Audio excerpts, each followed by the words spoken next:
Go ahead, punk. Make me play.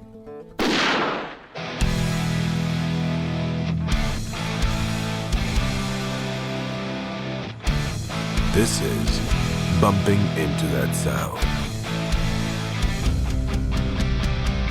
Welcome to Bumping Into That Sound, the rock-centric music and tone podcast where we dive deep into the riffs, rhythms and stories behind your favourite artists, tracks and instruments. My name is Francis and I'm your host. Today on the show, Rose Carleo is back for her second appearance on the podcast. The first episode was an in-depth look at Rose's career, but for this episode, Rose has just released a new album called 42 Days. Fans will know that Rose is a long-standing Australian artist with a career that's crossed rock, country and blues, but for this latest album, it's an all-out Aussie rock production. I was lucky enough to spend a bit of time with Rose and ask about the new album and her recent experience on The Voice Australia. As always, you can head over to bumpingintothatsound.com.au if you want to find the original episode or more information about her new album. Let's go straight into my recent conversation with Rose Carleo. I loved the album.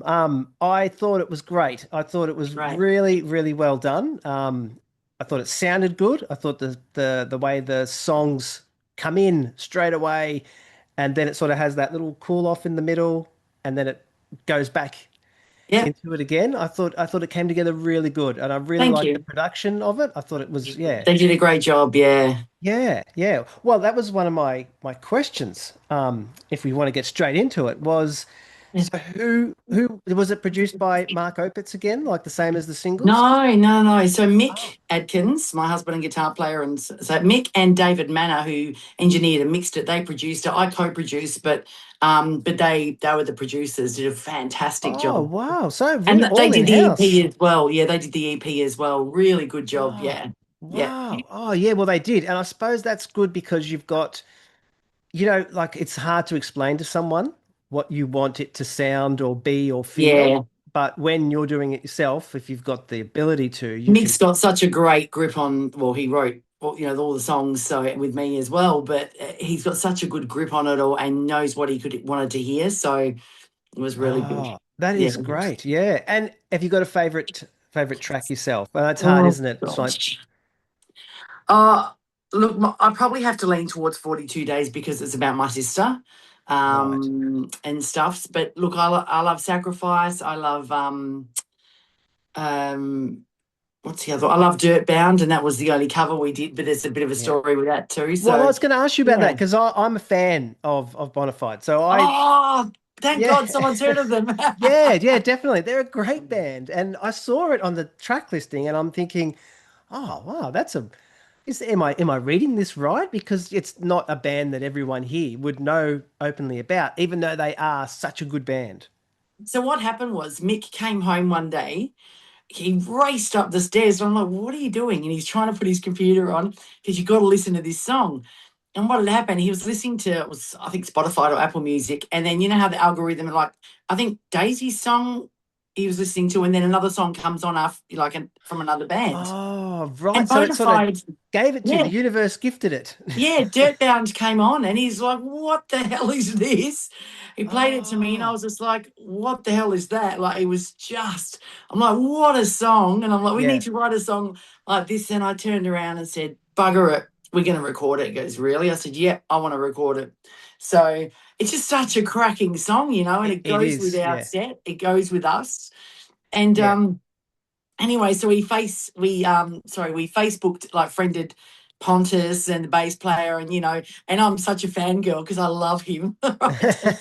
So we friended them, and Mick had a bit of a chat with him here and there, which was cool. And then anyway, Mick said, why don't we ask Pontus to see if he would like to do some BVs? And I went, oh no, I'm too nervous. I couldn't do it. I was just really, and he goes, I'll do it. I said, good, okay, you do it. Because I was too nervous to ask. And so he went to Pontus and said, what do you think about this? And he said, well, send me a mix when you're done and I'll have a listen and I'll see, I'll let you know.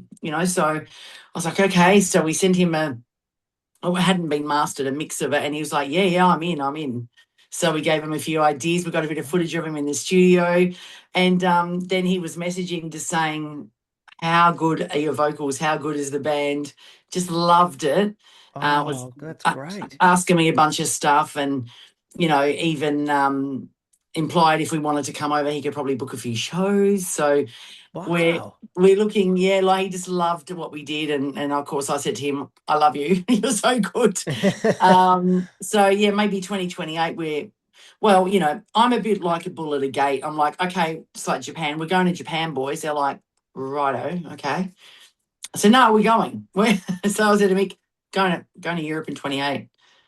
All right. Oh, So no, I'm going. So look, if we can line something up with Bonafide or whoever, yeah. of course I'd love to go. But and you probably know that Pontus's partner is in Thunder Mother. No, I didn't know Yeah, that. she's a lead guitarist in Thunder Mother, and they're huge. They're so good as Oh, well. right. So and they supported the Tats a few years ago in Europe, So Geez. yes, so he's absolutely over the moon. He's been messaging and got to send him a vinyl when we get the vinyls due in a few weeks. But yeah, he absolutely loved it. That is great. And that's, I suppose, a door opening to that whole market for yourself You just never know, because, yeah, yeah, airplay, yeah, exactly. yep. And they love that style of music over there. It's still got such a big appreciation. So Yeah. you could just slot right in and be at home and you're off and running. Yeah. So look, hey, it's but like if I said to Mick, if nothing else, if we can get some airplay and stuff, well, fantastic. Yeah.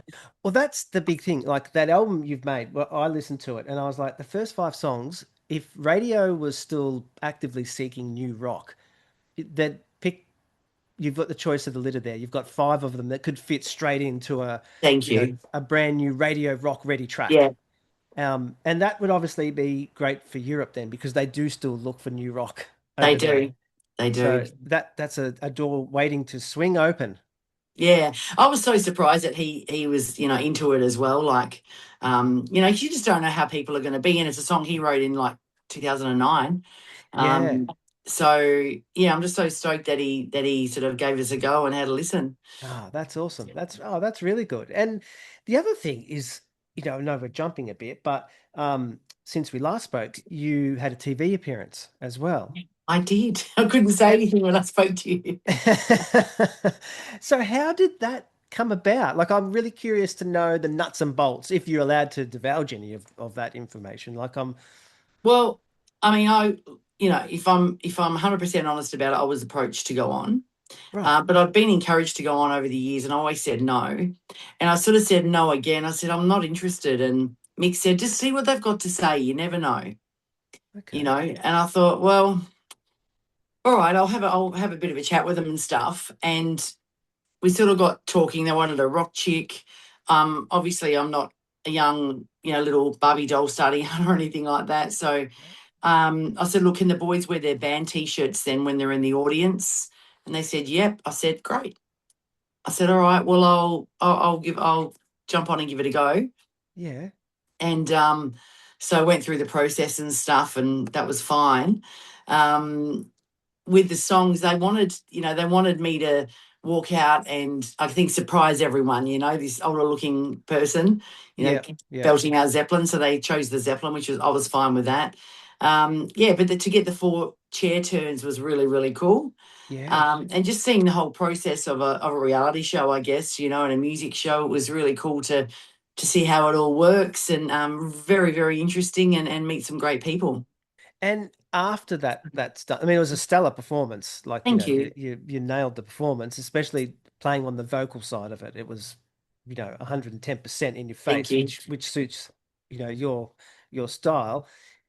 After it's done and it's finished, is there anything that, does it open up a whole bunch of other little opportunities or people talking or people asking, or is it just Yeah. like, thanks for coming, see you later?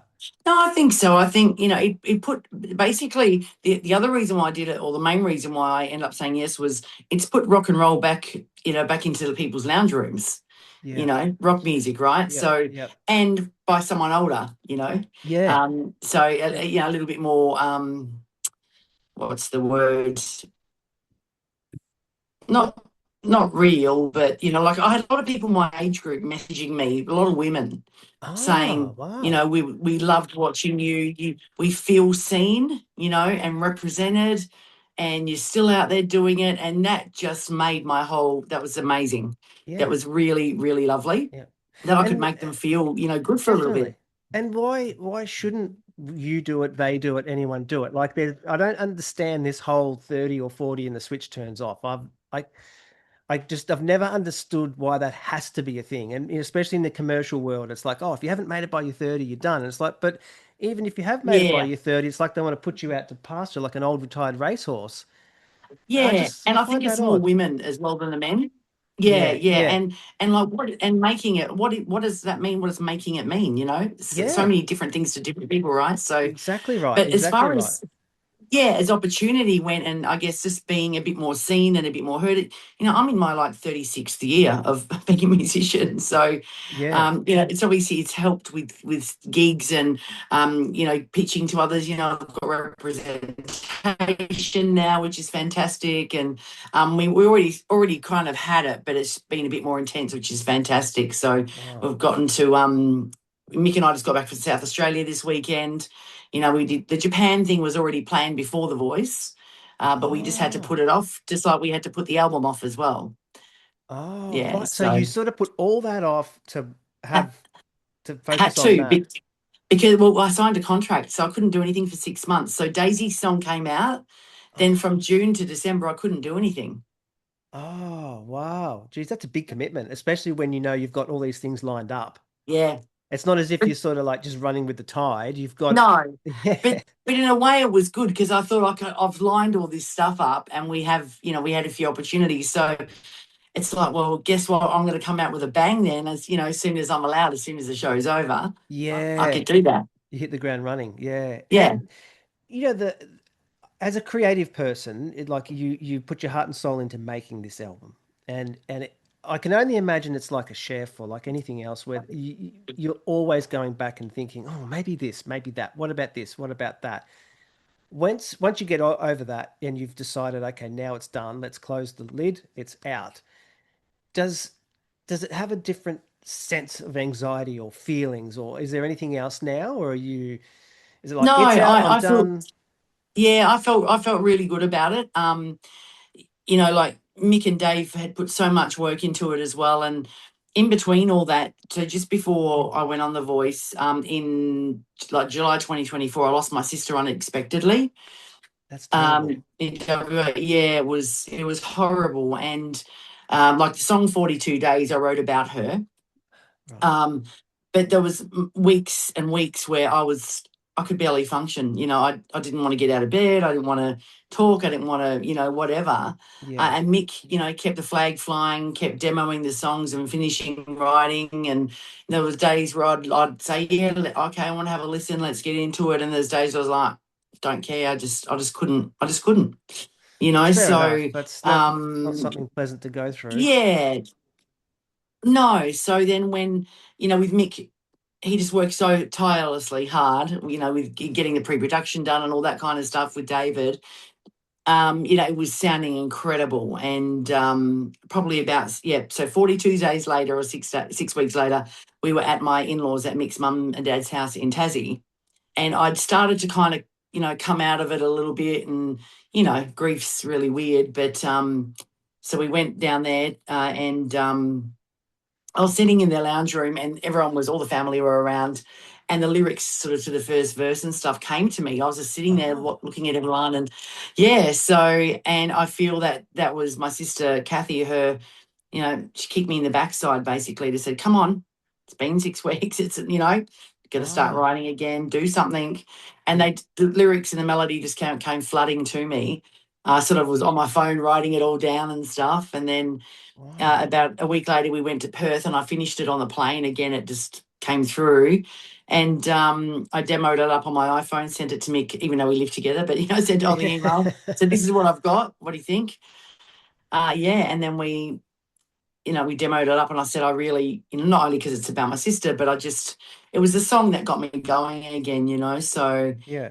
with all the prep and work Mick and Dave had done and everything, I knew it was going to be amazing and stuff. But then when I finally got back into it, I could sort of put myself in it again. Um, I knew it was as good as it was going to get. Not as good as it was going to get, but sometimes you do a few It's takes and I say to the boys, "It's one more. Give me one more. I reckon I've got it." And I was satisfied with each time I did that. wow, that's really good. You know, That's a great feeling. some songs were like 3 takes, some songs were 10 takes, but it's like after say 3 or 4, I'm like, yeah, nah, that's the one. But That's you knew, and yeah, and I think as you get older too, and the more you do this, yeah, it's my fourth album, so it's the more you do it, yeah. you do kind of get used to that process in a way. Yeah, yeah. And once it's out in the universe, are you waiting on the reception? Are you checking stats, or are you just like it's out and Yeah, look, I'm a bit of a stats girl. I'm a bit of a nerd. I like that kind of. I like that stuff. And this week we got word. So we've Aria Charter. We debuted at oh, that's great. number 2 in the top 20 album charts Wow. and number 34 in the top 50 all genre chart. So that was Just pretty cool. well, congratulations. That's a Thank really you. great achievement. Thank you. So look, I like to check stats and things. And as far as um, I don't know whether it's because I'm getting older or the loss that I've been through recently or whatever. But I used to worry and go, oh, what if they don't like it? What if people don't like it? And now I'm just like, it's okay. Yeah. You're not going to be for everyone. Of course, I No. want everyone to like it, but if they Yeah. don't, that's okay. I'm okay Yeah. with that. I guess the main thing is that when people gravitate and latch onto it and love it, that's ultimately if you've had that effect with people, Yes. that's Yeah. more, I suppose, more value in that than there is in the masses that just could take it or leave it. Sure. Yeah, Yeah. absolutely. Yeah. And I've noticed you've got tours coming up as well. Yes. So you're going to be hitting the road and touring around. And is there any Queensland shows? Well, Mick and I were there in March. Was it March or April? We did a bunch of duo shows. Oh, okay. How'd they go? Yeah, really good. Yeah, yeah. So some of the territories the band hasn't been, like we did Adelaide this weekend, just gone. So we did no, would have been March because we did Japan after. So March we were in Queensland, and it was just basically to test the water and then hopefully go back with the band. So we Yeah. did down the Gold Coast, like we did Helensvale, we did Scarborough, we did the Loft, and we did somewhere else. Can't remember. You'll have to look at the poster. Too many. But yeah, it was really good because like we're going in duo acoustic tour, but I say I don't let the duo or the acoustic thing fool you because we still sing and play like we were with the band. So, Yeah. but we did a mixture of our new material, did some crowd favourites, just so people can hear a song they know and hear us do it and go, oh yeah, okay, well I get where they're coming from, or so. Yeah. So yeah, that was back in March, end of March. So that was really, really good. So next year, definitely hoping to take the band there for sure. Wow. Okay. Yeah. And next year, I know it sounds a long time away, but it's not. It's this year's halfway. So Crazy. It's almost yeah, June. I know Yeah. it's so weird to be talking about things in next year's using that phrase when it feels like Yeah. it should really be maybe March, but it's not. We're halfway. Yeah. It's madness. And the other thing I noticed is you've become a member of the Filthy Animals. Yes. Yeah, I have. Back in December, I went and did some songs with them. So I don't know if you are aware of Virginia Lilly, who was with No. them. She Oh, unfortunately passed away of yes. ovarian cancer. Yeah. Yes, I did hear She about was a that. Yeah, lovely very friend, sad. beautiful, beautiful girl, and we had a catch up and a coffee about 5 weeks before she passed, actually, and we were chatting, and she took a photo of us. She said, "Can I post it?" I said, "Yeah, of course." And Sharon from the Filthies messaged and said, "Oh." It messaged Virginia and said, "Oh, would she be interested in doing some stuff, sort of thing?" And Virginia rang me. I just left her. She rang me, and so yeah. So I said, "Well, what's it all about?" And they have interchangeable members, a bit like the Frankie's House band I used to sing with. Oh, yeah. And so I flew up in December. We did filmed and recorded about 6 or 7 songs in a day.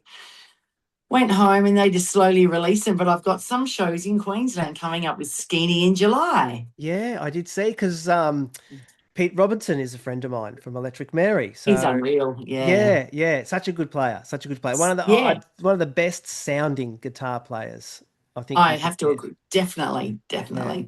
So I thought, yeah. oh yeah, I'll have a look and see. And I played with Bobby in the Frankies band, but I didn't know anyone else. I sort of walked in and went, "Hi everyone. All right, let's get started," and just Oh knocked out wow! these So you songs. really Yeah. that's pretty like brave move, isn't it? To not Yeah. turn up half knowing or just walk in and be like, okay, this is it. But I Yeah. guess you're a professional. You've had so many years Yeah, you just of do your doing thing it. and you get to know everyone. And yeah, so Yeah. really looking forward to the shows. They're going to be great. Oh, that's great. That's great. Well, it seems to be all happening, and now you're talking about 27 and 28. Yeah, look, So, and we had a few extra songs on the album too. So on the vinyl, there's actually a different song to what's on the CD. There you go. You heard oh, it here. So okay. yeah. So we've got a few others ready to go. So for the Wow. next lot, yeah. So That's great. Well, it seems you seem like you're beaming of energy and creativity. Like thank this is you. the beginning of the next thing, not necessarily like Yeah, it another. feels good. It feels Yeah, good, and while we're all human, and you have up and down days, which is very normal. yeah, But I'm very very thankful for what we have and the support we have as well, and the outlet to be able to write it or sing or perform, is so good for you, and so good for the head as well. So very yeah. thankful. One thing I was going to ask you is I noticed on one of the film clips you had another guitar player, and he was playing a vintage modern amp. So with that was Son of God, Yeah, right? So because that song's about Malcolm Young, yep, well, about Ross Young. So Ross is the son of Malcolm. okay, yep, And to a lot of us, Malcolm is like a god. So we yep, know the son of God, which is Ross. So we just wanted a depiction, I guess, of this guy is an American guy in a tribute band, does the Angus and Malcolm stuff, and I couldn't get over how much he looked like Malcolm. wow. So And so you got so him he to come learned. out. We got him to no, he just did it via video filming Ah, where he was in the States, and learnt the parts, and we sort of cut bits of it in. And it was just like a bit of almost like nostalgia, to and also just to get people to realise a lot of people thought Son of God was a religious song, and about, God as such. But just to try and tell the story a bit better, if that makes sense. Like, yeah, yeah. oh, that guy looks like Malcolm Young, maybe, The so connection going through yeah, that way. Yeah. yeah, yeah, That's really cool. That's a really nice touch that yeah. yeah, attention to detail is, yeah, Yeah, that's definitely. really That good. was Mick's idea. But yeah, Yeah. absolutely. Oh, Really, well, he really nailed good. it. That was a great He idea. sure did. Yeah. Well, thank you very much for coming on again. I appreciate your time. Thank you for having me. I No, really appreciate it. anytime, Lovely to see anytime. you again. Yeah. Thank you very much for checking out the show. If you did like it and have the opportunity, please do leave a 5-star review on your podcast player. It does help others find the show. If you want to find out more information about this episode, the guest, or even the other episodes that are on offer, head over to bumpingintothatsound.com.au. Find the episode page, and I always do my best to list follow-up links and details that make it easy for you to find out more. Thanks again for stopping by, and I'm looking forward to bumping into you next time.